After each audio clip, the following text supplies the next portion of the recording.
No Egito Antigo, mais importante que a vida era a morte. Isso porque acreditava-se que, se você fizesse a vontade dos deuses, você viveria junto deles quando você morresse. Para isso era necessário fazer oferendas, ser uma pessoa boa, mas o mais importante era seguir dois passos: fazer uma mumificação completa e correta, seguindo todos os rituais sagrados, e estar bem ciente do livro dos mortos, um livro que você teria que ler em vida e ler depois que você morresse.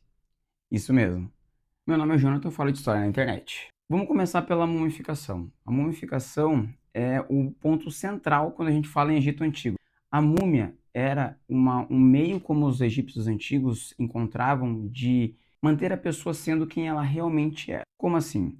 Os egípcios antigos acreditavam que o corpo humano era feito de 7 elementos. Eles ali o corpo físico, o coração, a alma, o espírito, o nome, a sombra, o espírito glorificado e a força vital. Para esse corpo não deixar de ser quem ele era preciso fazer uma mumificação extremamente delicada, cumprindo cada um dos rituais, então desidratando esse corpo, tirando os órgãos, colocando cada órgão no seu vaso canópico corretamente, sendo feito ali o enfaixamento dessa múmia e mantendo um órgão apenas na múmia, que era o coração. Foi feito todo esse processo, uma coisa principal teria que ir junto do sarcófago, o chamado Livro dos Mortos. Esse Livro dos Mortos nada mais era que um guia para a alma do morto conseguir chegar até o paraíso dos egípcios, que era chamado Paraíso dos Campos de Juncos, onde ele viveria junto dos deuses.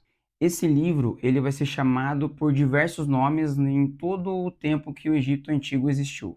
A gente está falando aí numa sociedade que viveu por mais de 4.000 anos. Ele já foi chamado de Texto das Pirâmides, Texto dos Sarcófagos, até em 1842 ser chamado de Livro dos Mortos por um egiptólogo chamado Richard Lepsus.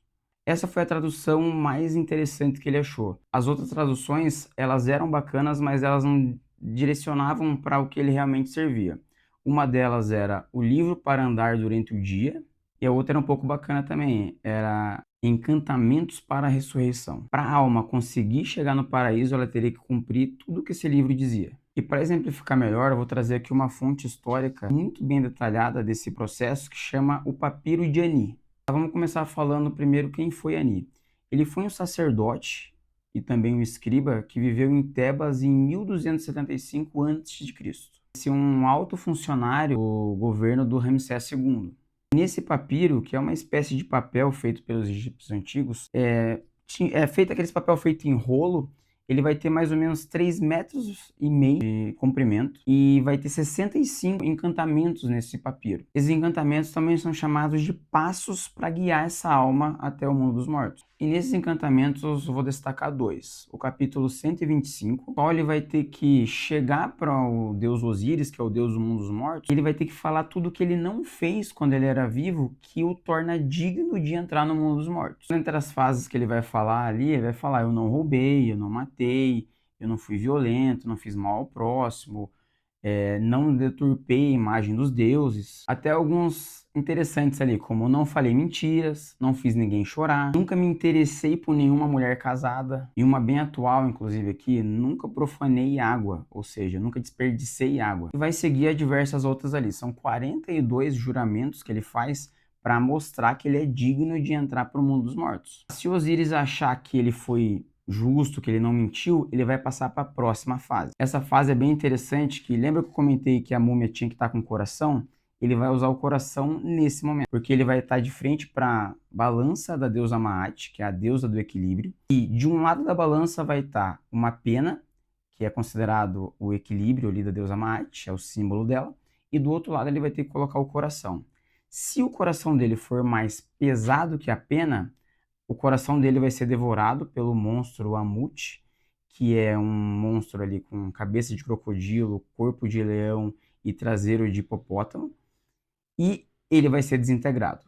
Ele vai deixar de existir e acabou, game over para ele ali. Se o coração dele for mais leve que a pena, então ele é digno de entrar, tudo que ele falou realmente foi verdade, e ele vai poder desfrutar ali do paraíso dos egípcios. Um ponto interessante é que nesse papiro tem as pinturas bem detalhadas ali e faz você imaginar como eles viam esse paraíso deles, como eles viam esse julgamento, como eles levavam a sério.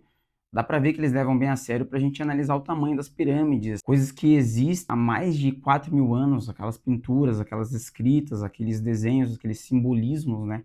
Tudo que está presente dentro da cultura egípcia. Mas fato é, para entrar no mundo dos mortos do Egito era bem complicado. Você acha que você estaria apto? Se você tivesse que lembrar de algo que você leu depois que você tivesse morto, você estaria apto para exercer esse papel?